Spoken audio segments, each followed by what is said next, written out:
नमस्कार दोस्तों, मैं एक्स चंद्रशेखर ओगले आपका अपने शेयर मार्केट यूट्यूब चैनल पे स्वागत करता हूँ। हम देखेंगे निफ्टी और बैंक निफ्टी का एनालिसिस, साथ ही एफआईडीआई की बाइंग। एफआईडीआई की अगर देखा जाए तो इस महीने में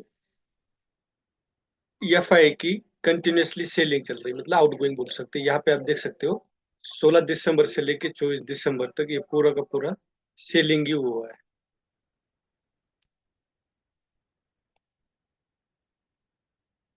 उससे पहले एफआई ने कुछ बाइंग की थी इसी महीने के शुरू में। बाद में इनकी जो सेलिंग शुरू हुई तो -6,744 करोड़ तक हुई। लेकिन डीआई की 21,593, मतलब इंडिया के पास अभी इकोनॉमी, इंडिया की इकोनॉमी अभी स्ट्रांग हो चुकी है। उनके पास पैसा है, इसलिए मार्केट अभी तक यहाँ पे टिका हुआ है। अदरवाइज अगर इंडिया के पास इतना पैसा नहीं होता, इकोनॉमी स्ट्रांग नहीं होती, तो मार्केट बहुत ज्यादा गिरता है। मतलब 8 से 9% तक जो अभी की गिरावट है वो कम से कम दुगुना हो जाती। लेकिन अब ऐसा नहीं है। अगर आप यहाँ पे देखोगे, अक्टूबर में जो सबसे ज्यादा सेलिंग हुई तब इंडिया ने बाइंग 1,07,000 करोड़ की है। उसके बाद नवंबर में 45,000 करोड़ की सेलिंग हुई तब भी इंडिया ने 44,000 करोड़ की बाइंग की है। तो इस तरह से इंडियन इकोनॉमी स्ट्रांग हो चुकी। अब एक एनएमडीसी स्टॉक है, 27 दिसंबर तक अगर आप वो स्टॉक लेते हो तो आपको एक स्टॉक पे 2 बोनस शेयर मिलेंगे। जो रिकॉर्ड डेट है वो 27 दिसंबर है। अब निफ्टी का एनालिसिस अगर हम याद देखते हैं तो दो कैंडल बनी। एक बेरिश कैंडल बनी थी जो 20 दिसंबर थी। उसके बाद एक जिसको हम बोल सकते हैं हरामी पैटर्न, ये बड़ी कैंडल के बाद इनसाइड कैंडल बनती है, वो भी ग्रीन बनती है, तो उसको हरामी पैटर्न बोलते हैं। और सपोर्ट पे, ये पैटर्न कहाँ बनना चाहिए? सपोर्ट पे। तो होप की मार्केट यहाँ से अपसाइड जाने की मुझे थोड़ा सा उम्मीद लगती है। क्यों? क्योंकि पैटर्न उस तरह से बना है, यहाँ से डायरेक्ट गए नहीं, लेकिन जरूर नहीं कि यहाँ से ऊपर ही जाएगा, डाउन साइड भी जा सकता है। तो सपोर्ट जो है 23,640, 23,650 का है, और रेजिस्टेंस 23,870 का है।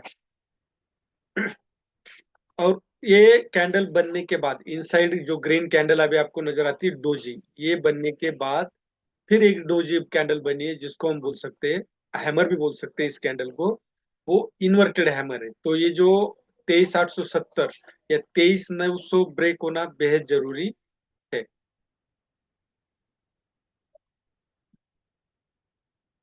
ये ब्रेक होने के बाद हो सकता है कि एक अपसाइड मूवमेंट हमें मिल सकती है। अगर 23,648 ब्रेक होता है तो उसके बाद सपोर्ट जो है वो 23,530 है। अगर ये ब्रेक होता है तो हमें फिर 23,600, 23,260, फिर यहाँ से एक ब्लड बात आ सकती है। मैं कोई आपको डरा नहीं रहा हूँ, जो चार्ट दिख रहा है उसी हिसाब से मैं बता रहा हूँ। आप यहाँ देख सकते हो, ये जो लाइन ड्रॉ की है ये काफी दूर से आई हुई है। तो इस लाइन का मार्केट रिस्पेक्ट कर सकता है जैसे यहाँ पे किया है। तो यहाँ पे भी हो सकता है कि रिस्पेक्ट करे और कैंडल जो बनी है वो हरामी पैटर्न बना है यहाँ पे। तो याद रखें 23,870। अगर हम आवरली की बात करते हैं तो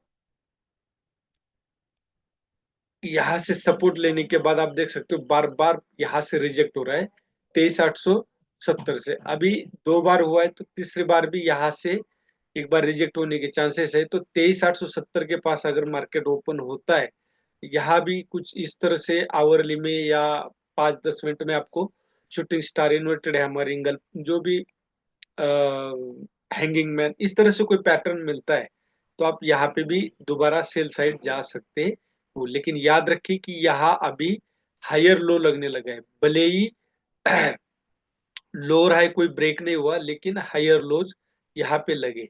तो अब जो मोस्ट इंपोर्टेंट पॉइंट कौन सा है? 23,640, ये ब्रेक होता है तब आप डाउन साइड ट्रेड कर सकते हो, क्योंकि हायर लोज लगा है। तो मार्केट का थोड़ा सा हायर लोज क्या बताता है कि अब ट्रेंड जाने की पॉसिबिलिटी ज्यादा है।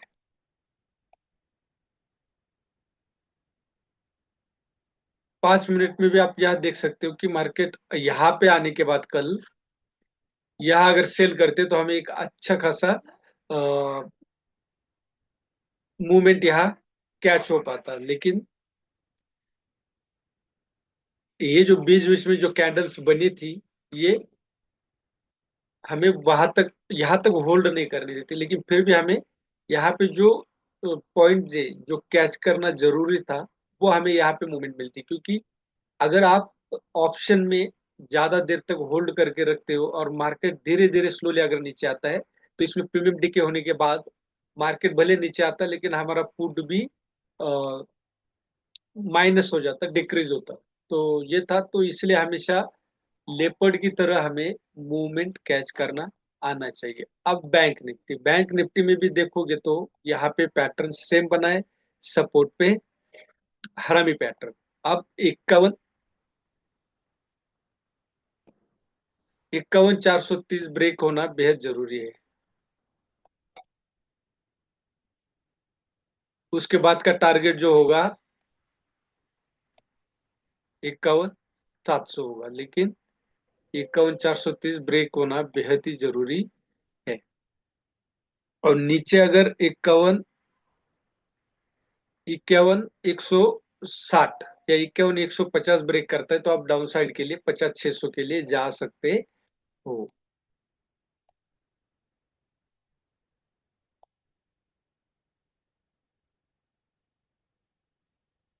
वहां निफ्टी में जिस तरह से हायर लोज लगे थे, यहाँ पे भी एक हायर लो लगा है, लेकिन यहाँ जो स्प्रिंग बन रही है, ये जिस साइड ब्रेक करेगी, बहुत जबरदस्त मूवमेंट यहाँ पे देखने को मिलेगी। तो 51 130 और 51 430 दोनों में से जो भी ब्रेक होगा, आप उस साइड जा सकते हो।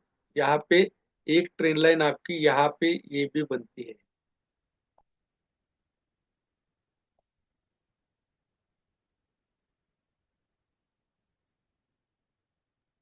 5 मिनट में अगर देखा जाए,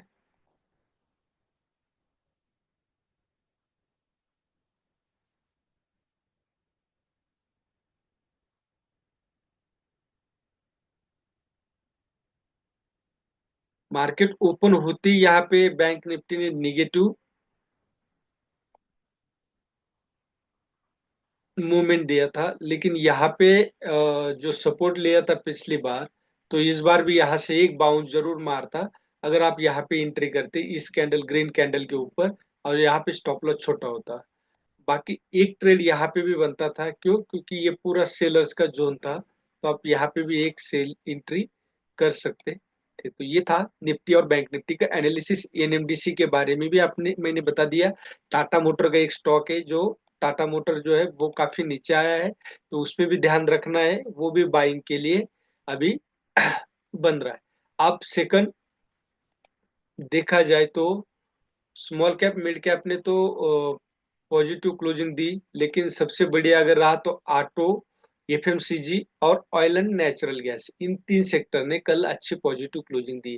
काफी सारे डेयर सेक्टर, आईटी और मीडिया छोड़ के सभी सेक्टर डाउन साइड में है। तो हमें एक बाइंग की अपॉर्चुनिटी अब यहाँ पे मिल रही है, इसका फायदा हमने लेना है। फिलहाल मार्केट स्टेबल नहीं है, अभी एंट्री नहीं करना। जब भी मार्केट स्टेबल होता है तो मैं आपको जरूर वीडियो के माध्यम से बता दूंगा। यहाँ कोई बाय सेल का रिकमेंडेशन नहीं है, ये ओनली एजुकेशन पर्पज से है। आपने इससे सीखना है और खुद ही डिसीजन लेना सीखना है इससे, और खुद ही बनना है। किसी के बहकावे में आके आग बंद करके इन्वेस्ट नहीं करना। अपने पैसे अपनी मेहनत के, अगर लॉस होगा तो आपको ही होगा और प्रॉफिट होगा तो आपको ही होगा। कोई इस दुनिया में किसी को पैसे कमा के देने वाला नहीं है, ये याद रखिए। तो इसलिए किसी के भी बहकावे में नहीं आना। जो मैं बता रहा हूँ, इसको अगर आप ढंग से सुनोगे, देखोगे, सीखोगे, तो आप जरूर एक सक्सेसफुल इन्वेस्टर बन जाओगे। वीडियो अच्छा लगे तो लाइक शेयर और सब्सक्राइब जरूर कीजिए। धन्यवाद। जय हिंद।